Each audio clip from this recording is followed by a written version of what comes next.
May tampuhan, Paolo Avellino hindi pinayagan si Kim Chiu na sumali sa segment na Especially You.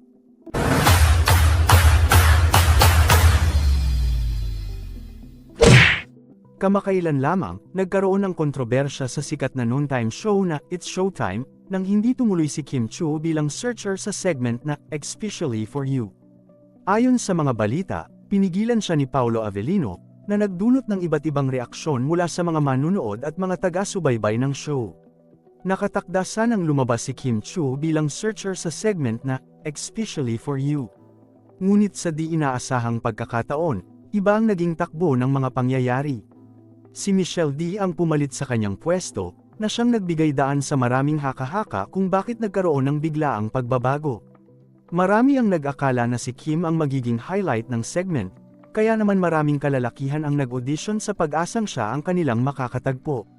Bagamat hindi pa malinaw ang tunay na dahilan ng pagpigil kay Kim, may mga haka-haka na baka ito ay dahil sa pangangalaga sa kanyang personal na imahe o posibleng epekto nito sa kanilang relasyon.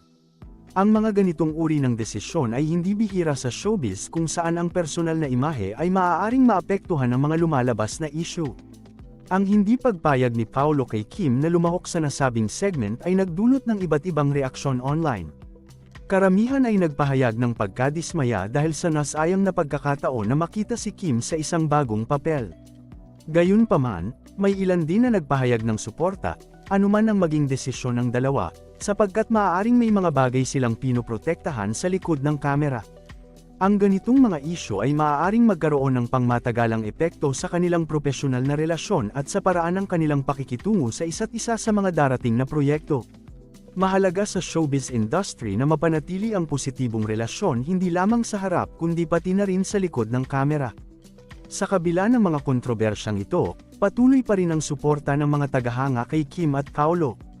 Umaasa ang lahat na anuman ang mga tampuhan o hindi pagkakaintindihan na nangyayari, ito ay malalampasan at magbibigay daan sa mas matibay na samahan at pag-unawa sa isa't isa. Ang isyung ito ay isang paalala na sa mundo ng showbiz, mahalaga ang pagtanggap at suporta sa mga personal at propesyonal na desisyon ng bawat isa.